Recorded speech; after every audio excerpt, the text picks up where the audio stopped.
Okay, good morning, peeps. As you can see, I have reattached a GoPro to my helmet.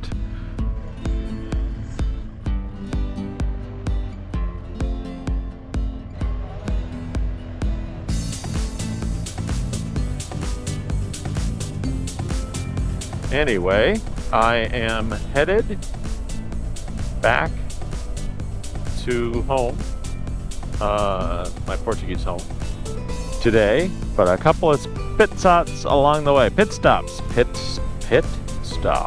along the way.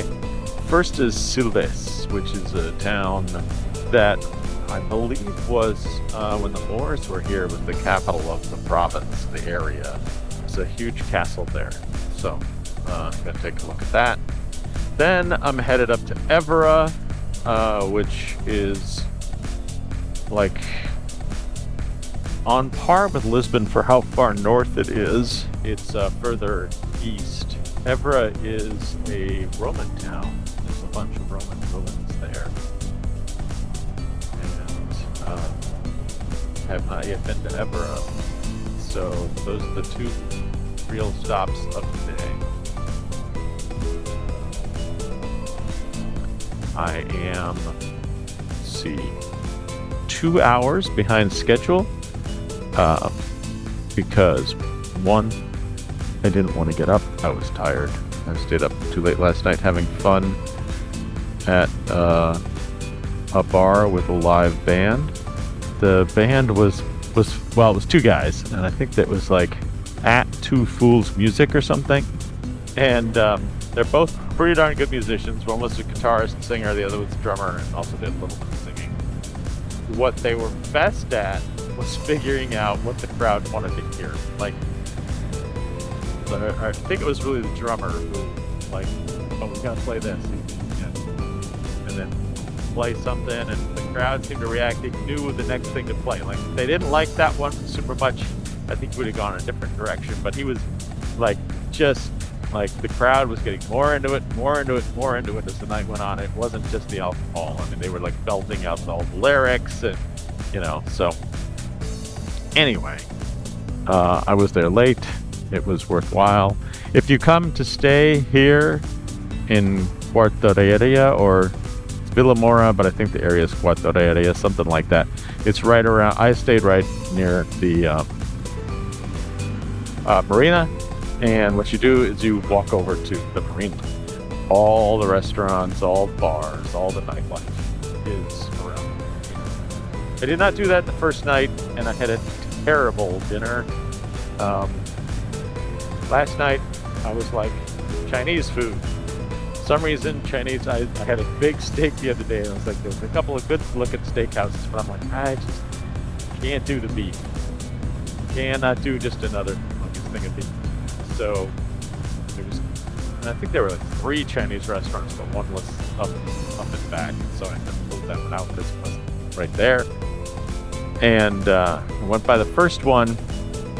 I was talking with the girlfriend who is Asian. She's like, are there any Asian people in it? And I'm like, no, let's see. No Asian people in this one. Let me check the other one. And I went to the other one, and it's like, aha!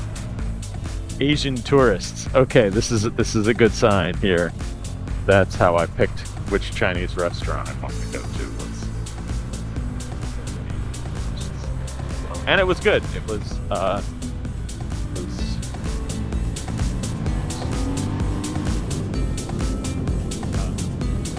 Day 2 had been pretty successful. I thoroughly enjoyed my time at the sites yesterday, and the weather continues to be great. I did learn that I should carry parts to replace things that may fail or break, but other than that, I'd seen some good stuff and had a fun evening. For today, my plan was much simpler than the previous days. The end of the day would see me back home. Stick around and see how the day goes.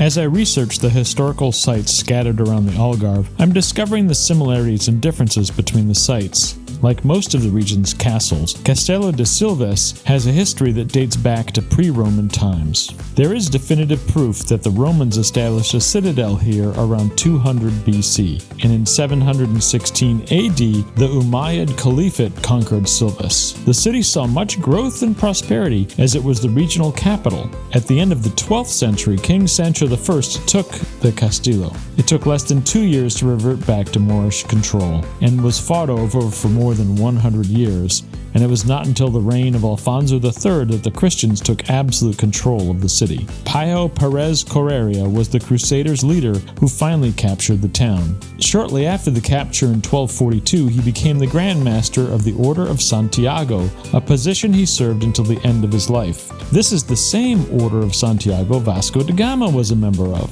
Pio also captured the castles of Casella and Tavira, which I visited the previous day. To spur city growth and to encourage Christians to live in Silves, King Alfonso III issued a foral in 1266. A foral removes local nobility from ruling the town and grants rights to the local council. Basically, it recognized that living under a feudal lord kinda sucked, and if you gave the people a scrap of dignity and hope, they would cling to it. Even though the town would receive subsequent forals in 1305, 1380, and 1457, the region never really prospered or grew. Like many things, the Great Lisbon earthquake destroyed this castle, and so much of what you see has been rebuilt from the 1800s on. In the town, there is also another not-so-Roman bridge that was constructed in 1445.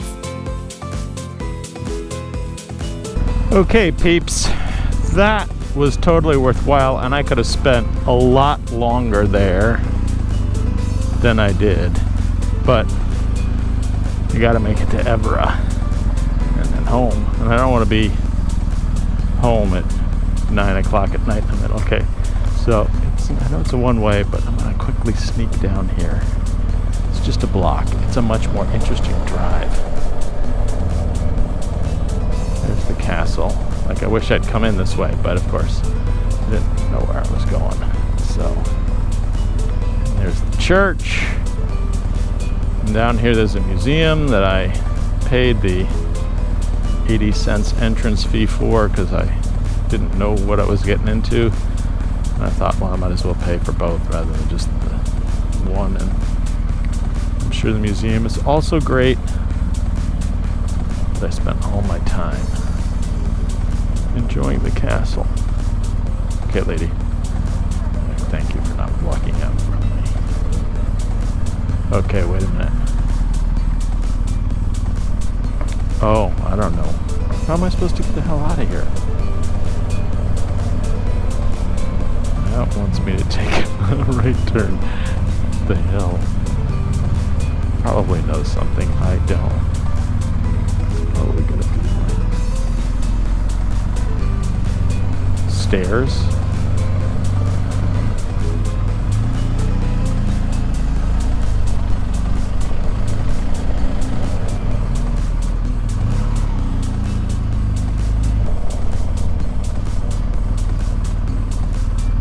Ah, okay. I think this is the most efficient way. Let's go, I guess. Yeah, there we go. Oh, we're back to the grocery store where I first entered. Okay.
Silves was a fantastic place to visit. I'd considered staying longer and skipping my planned stop in Évora this afternoon, but after a bit of debate, I decided to press on. I was looking forward to this afternoon's ride. In the past, I'd ride hundreds of miles without stopping. While my butt is unlikely to be up for that these days, I miss the feeling of seeing the world roll by. So join me in the next video to see how that goes. And thanks for joining me on this morning's journey. I hope you enjoyed traveling with me. If you did, I'd appreciate a like, and if you loved it, subscribe and tell your friends. I'm sure I got things wrong, so let me know below, or drop a note just to say hi. Thanks, and may you have travel and good fortune in your future.